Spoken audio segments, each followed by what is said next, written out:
3A North. Here are the matchups. Sectional number 17 at Gary Roosevelt. Tuesday night, Hammond-Gavitt will play Hammond-Clark. Friday night, game number 1, number 16, Gary Wallace taking on Hammond. Followed by the Gary Roosevelt game, their opponent, the winner of the Hammond-Gavitt-Hammond-Clark matchup. Sectional number 18 at Knox, Tuesday night, Rensselaer Central taking on Kankakee Valley in game number 1, followed by the Knox and Calumet matchup. Sectional number 19 at Plymouth, this game on Tuesday night. Glenn will play Rochester. Rochester, the runners-up last year in 3A. Game 1 on Wednesday features New Prairie and Plymouth, followed by the Mishawaka-Marion South Bend St. Joe game. Culver Academy's ranked 14th, will play Friday night in game number 1. Their opponent, the winner of the Glenn-Rochester matchup. Sectional number 20 at Frankfort. Game 1 on Tuesday night. Twin Lakes will take on Western. Benton Central will play Frankfort. Friday night, game 1. West Lafayette plays the Twin Lakes Western winner. Northwestern in game number 2 on Friday plays the Benton Central Frankfort winner. Sectional number 21 at Columbia City. On Tuesday night, Whitco will be playing Wawasee. Game 1 on Wednesday at Sectional 21. Lakeland matched up with Northwood. In the second game of the night on Wednesday, West Noble will play Tippecanoe Valley. Game number 1 on Friday at Columbia City. The host, Columbia City, taking on the Whitco Wawasee winner. Sectional number 22 at Norwell. Tuesday night, game 1, Mechaniqua plays Norwell, followed by Fort Wayne and Belmont. On Friday night, number 2, Peru plays the Mechaniqua-Norwell winner. In game number 2, number 10, Fort Wayne-Elmhurst will play the Fort Wayne-Belmont winner. Sectional 23 at Harding. Tuesday night, Fort Wayne-Concordia will play Angola. Game number 1 on Wednesday, Leo takes on the host, Harding. They're ranked number 12. New Haven will play Fort Wayne-Bishop Dwenger in the second game Wednesday night.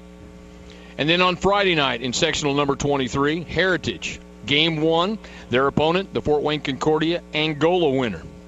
Sectional 24 at Muncie Southside. On Tuesday night, game number 1, Eastbrook taking on number 7, Mississinewa. Mississinewa beat Eastbrook 53-14 back on the 19th of the month. The second game on Tuesday night features Muncie Southside and Blackford. On Friday night, the first game of the evening, Delta will play the Eastbrook-Mississinewa winner, followed by the Yorktown matchup with the Muncie Southside-Blackford winner. Charlie Hall, let's take a look here. Let's go around and take a look, starting with sectional 17, where I misspoke. Gary Roosevelt ranked number 6 instead of 16. I love this sectional. 4 teams. You talk about really even.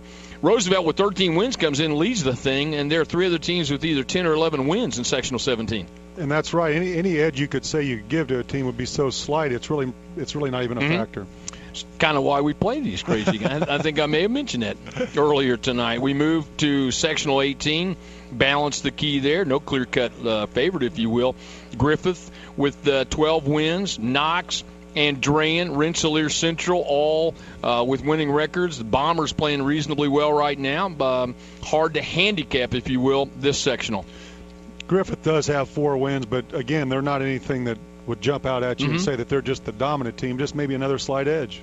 In sectional number 19, Culver Academy, the ranked team in this matchup. But, Charlie, you have 5 teams with winning records coming into sectional number 19. So when you talk about a balanced and competitive sectional, I think this might be the definition of it. Well, starting off with Culver Academy, they beat Bowman Academy. That's Bowman Academy's only loss, and I think you heard me rant a little bit on Bowman Academy. That's a great win. Then you've got Rochester, who's the defending runner-up, who just last Friday played number 2 Peru to a 4-point game. And then, South Bend St. Joe only lost to 6 by Culver. Again, another sectional where Very balanced. We say the same thing about the Frankfort sectional, number 20, Western, West Lafayette, Northwestern, all with winning records coming into that one. The same thing can be said at Columbia City. Columbia City with the bye, they have 11 wins. Whitco, Wawasee, and Lakeland all coming in with winning records. We have at sectional 22, 2 ranked teams, not bracketed with one another, not playing one another in the first game, though, Charlie, but at Norwell in sectional number 22, Peru number 10 taking on the Mechanical Norwell winner.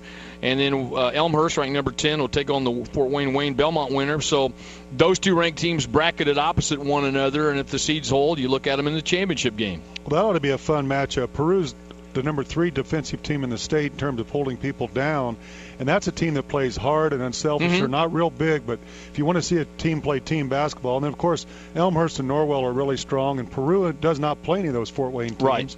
So there's going to be some new blood for each other. And you look at Harding, the site for sectional 23, 4 teams with winning records there, and the same can be said at Muncie South. Mississinawa, ranked number 7, a good solid basketball team, 18 wins to go right now. I think you're clear-cut favorite in sectional number 24. Well, I think they serve notice with that win over Bluffton. Absolutely. And they're obviously having a great year. You got Delta with Paul Keller, does a nice job, and Rick Baumgartner at Muncie South Side, he gets the most out of his kids, and so that should be a fun one.